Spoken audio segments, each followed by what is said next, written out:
Саламатсыздар ма? Бүгінгі жиынға қатысушылар. Мен Қалқулова Салтанат Қаржаубайқызы, Қызылжарма ауылдық округі әкімі аппаратының жетекші маманымын. Қоғамдық тыңдаулар өткізу қағидаларын бекіту туралы бұйрығына сәйкес жергілікті атқарушы органның өкілі ретінде, яғни төрайымы ретінде өзімді ұсынамын. Хатшысы ретінде қатысушылар арасынан Сатыбалдиева Арайлымды сайласақ. Қарсы емессіздер ме?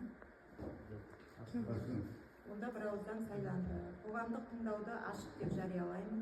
Тапсырыс беруші Орда класс жауапкершілігі шектеулі серіктестігі, жобаны дайындаған Сыр Арал сараптама жауапкершілігі шектеулі серіктестігі. Бүгінгі жиналысқа жобаға қатысты жоба жетекшілері мен ұйымдардың мамандары және мүдделі органдардың өкілдері Zoom конференциясы арқылы қатысуда. Ендігі кезекте қоғамдық тыңдаудың регламентіне тоқтала кетсек.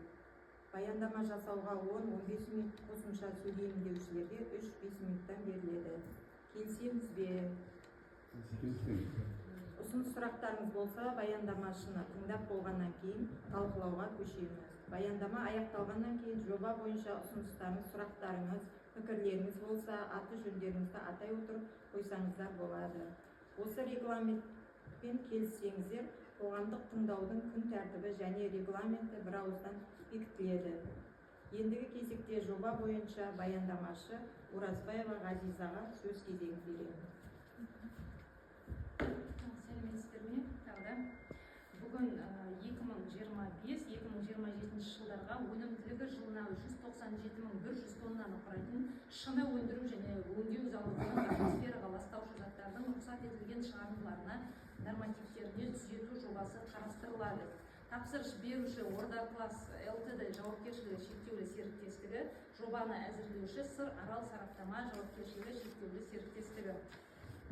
Жалпы мекеме жөнінде мәлімет бере кетсек, шыны өндіру зауыты Орда класс ЛТД ЖШС, Қызылорда қаласы, Қызылжарма ауылдық округі, Қызылжарма ауылы, Башпай станциясы 11-ші адресте номер 11-де орналасқан. Жақын тұрғын үй солтүстік шығысында 1,04 шақырым километрде, ал Қызылжарма ауылды оңтүстігінде 1,3 шақырым қашықтықта орналасқан. Көлік байланысы оңтүстік батысында автокөлікпен, оңтүстік шығысы темір жолмен жүзеге асады. Жер аумағы 50 гектарды құрайды. Шыны өңдеу зауыты 2022 жылдың 4-ші тоқсанында іске қосылды. Жұмыс тәртібі жыл бойы және тәулік бойы. Жобаға түзету автоматтандырылған бақылау жүйесіндегі ластаушы заттардың орташа тәуліктік көрсеткішінің өсуіне байланысты қайта жасалды. Осыған орай жоба жобалау барысында 2025 жылдың 1-ші тоқсаны бойынша ластаушы заттардың орташа тәуліктік көрсеткіші қолданылды. Нәтижесінде 005-ші өртеу пешінен бөлінетін ластаушы заттар көлемі 2998,48 тоннаны құрады.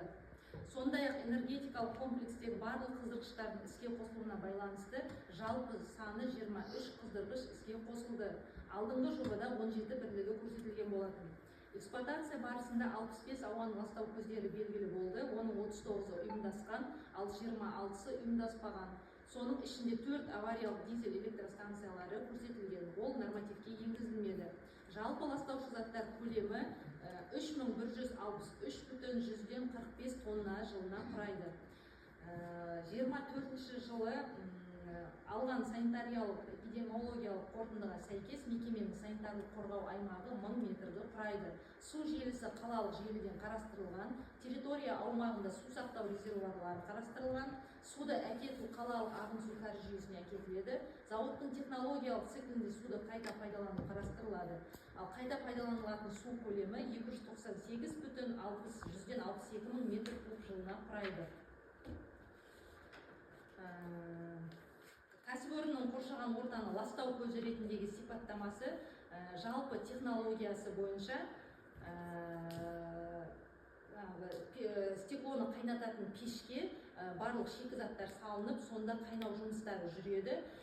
Әрмен қарай цикл бойынша транспортировка ленты стекла, одан әрмен қарай конвейерлер арқылы стапировкаға листов стеклаға кетеді. Дальше упаковкаге әрмен қарай сақтау, әрмен қарай сыртқа алып кетеді. Енді мәрді слайдта барлығы көрсетілген еді. Объектіні пайдалану барысында атмосфералық ауаны ластайтын көздер. Шикізат шикізатты түсіру станоктар, дәнекерлеу посты, химиялық лаборатория, бу қазандықтар, жағу және кесу учаскесі, дизель генераторлар, газды қыздырғыштар, тұрақтар, шыны сақтағыш камералар, газ тарату пункті, өрт сөндіру бекеті, дизельді отын қоймасы, құм сақтау аймағы, жанармай бекеті, карсты құм мен даламелтті өңдейтін цех ластаушы көздер болып саналады. 6001 көзде Лачи Фин компаниясының аспирациялық қондырғысы орнатылған. Ол өз кезегінде шөккен шаңды қайтадан ыдысқа төгу арқылы сүзгі элементтерін тазалауға арналған автоматтық жүйе.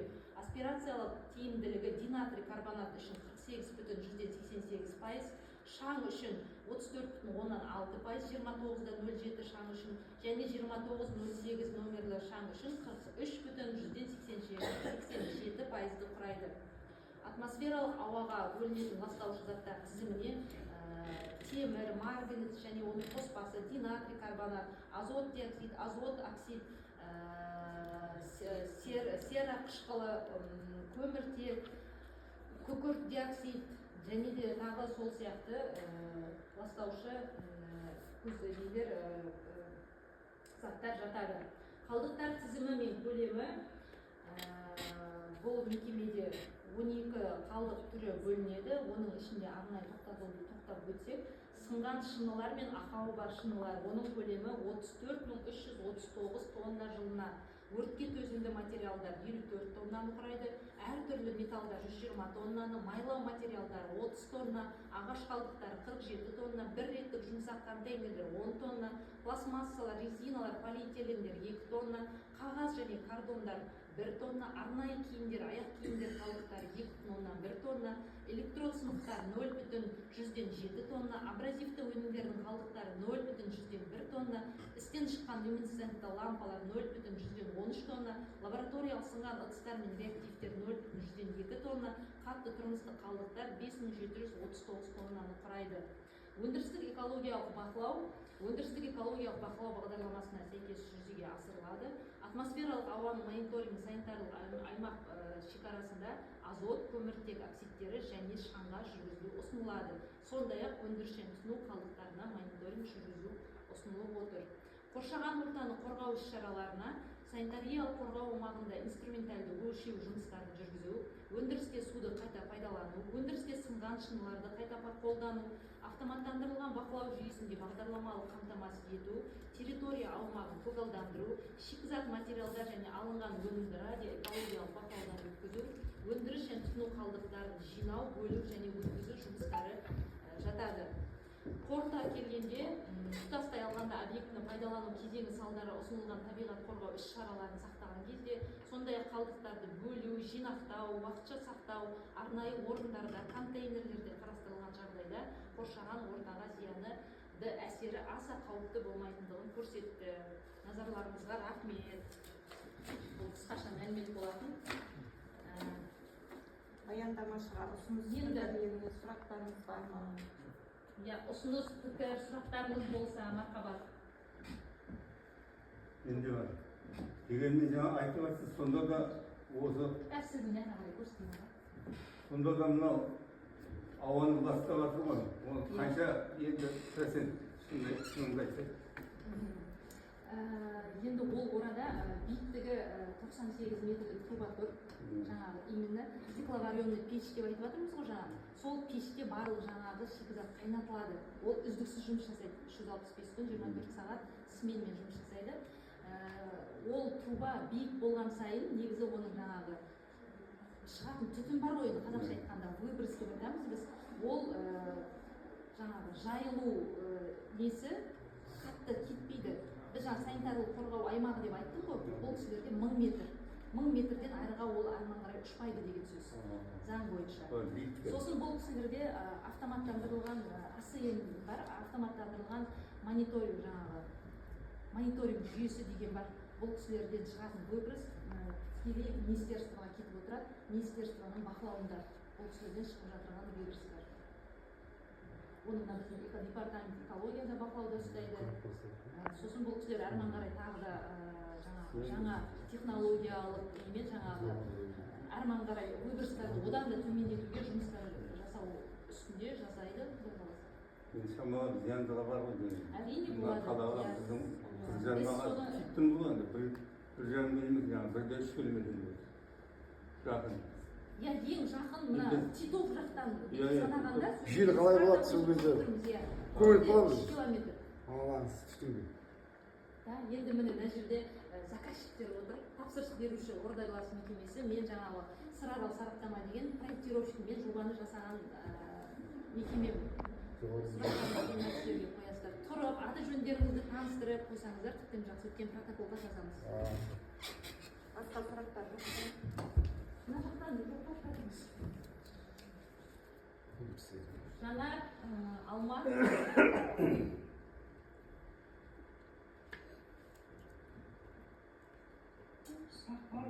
Корректировка немен байланысты действующий разрешение берілді.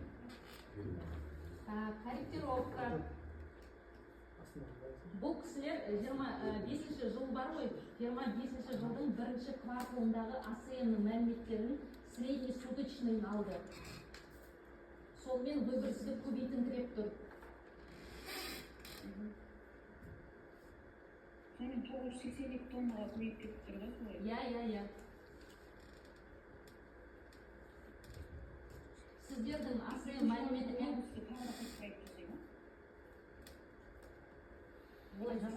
олай жасамайтын шығар. Үшінші тоқсанда тағы көтеріліп Бұл жоқ, бұл кісілерде былтырғы 4-ші квартал фактически бұл кісілерде кейбір веществоларда превышение болды ғой. Почтада кейбір веществоларда превышение болды. Бұл кісілер қайта барып хат жазып жүрді ғой сіздерге. Соған байланысты бұл кісілер жасап отыр. Сол бірінші кварталдың средний суточныйын алып есептеп беріп отыр. Бірінші квартал.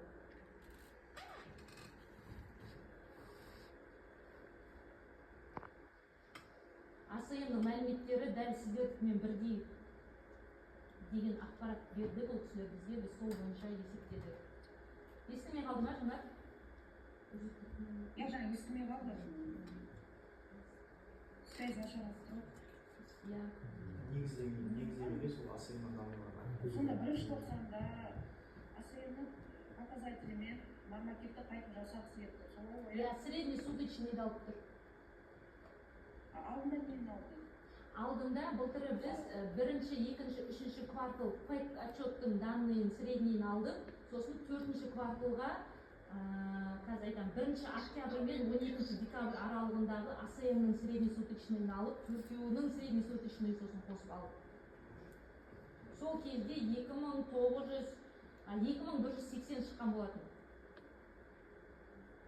Иә, қазір 3163 жеті тонна өсіп тұр қазір. Иә. Я ойлады, көреміз. Сосын алты источник қосып. Жоқ, ол қосылмаған, ол ше, Жанар, рабочий проектіде бұрынғы до этого проектілердің барлығында бар ол горелкалар, газовый горелка ойып тұрғанбыз. Сонымен былтыры біз инвентаризация жасап барып санау барысында оны бас аяғы 17 деп бұл кісілер бізге солай данный бергенше, сөйтіп енді ол 17 емес, қайтадан сол проект бойынша 23 единица екен. Трубаларын таппап едік қой біз. Әр бөлек-бөлек трубадан шығып тұр ғой бұлар. Сонымен қайтадан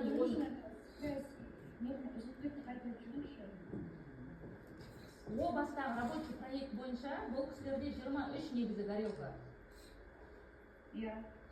Кейін былтыр біз корректировка жасағанда, былтырғы проект жасағанда, бұл кісілер 17 деп бізге данный берген болатын.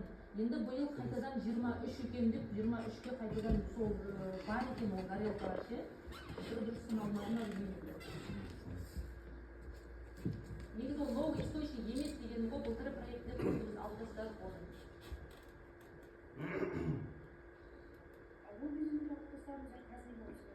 Ол кезде ол источниктерді жоқ деді. Санадық біз. Жоқ, біз инвентаризация барысында санадық. Бүкіл жаңағы заводтың бер жағында тұрған энергетический цех қой ол. Соның ішінде санағанда біз 17 труба ғана таптық. Кейін енді бұйыл бізге бұл кісілер 17 тағы 6-ауы басқа жағында тұр екен деп бізге 6-ауын қостыруды ұсынды. Сонымен біз қайтадан 23 қылып қостық.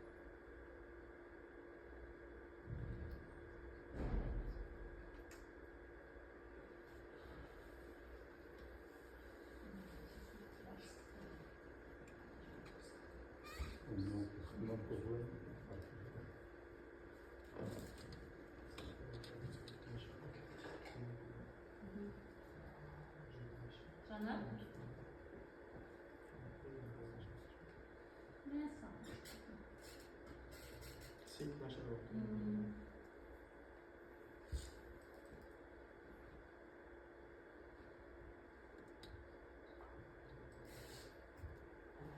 Bunu zordan bırakayım sen uzun uzun. Бұл өкілетті органдардан қатысты болады. Olmaz. 300 тап қалды. Мәссаған, есептеме болды. Сен жалғастырып өзіңе түсірде, ананы маған берші. Иә, келесі. Не айтып жатыр? Горелка жөнінде.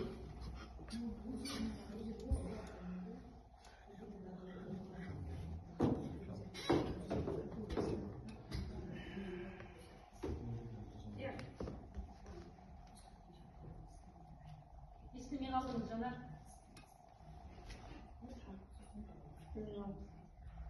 Енді естіп тұрсыз. Жанар, қосыңызшы, сіз безумкада тұрсыз.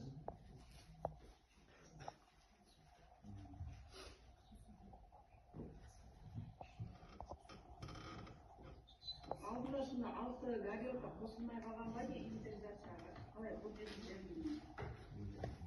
Көрмедік емес, санағанда сол кезде бұл кісілер бізде негізі о баста рабочий естілді, иә, рабочий проект бойынша 23 горелка бар ғой бұларда, бұл кісілерде, алдыңғы енді бұларда да бар.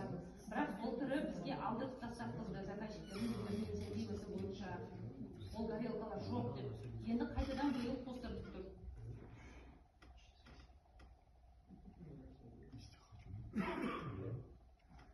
Бәрі жұмыс істейді ғой енді, иә? Бәрі де жұмыс істейді, расход газы өзгерген жоқ, Жанар, сол бір расход.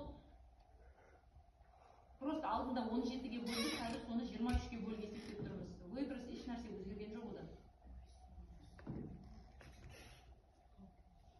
Сонда тек не бойынша болып тұр ма? Тек АСМ 005 источник бойынша көтеріліп тұр, болды, иә. Бір источник бойынша.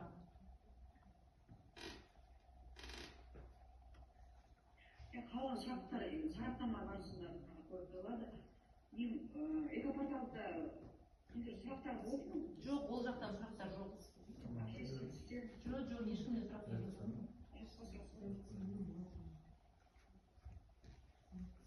Бұл басқа сұрақтар жоқ менде қалған сараптама нәтижесінде.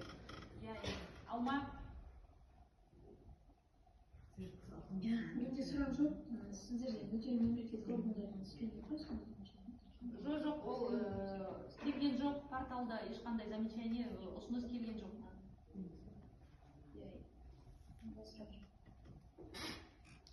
Басқа сұрақтар жоқ болса, қоғамдық тыңдауды өтті деп қол көтеру арқылы дауыс берсек. Қол көтеру арқылы.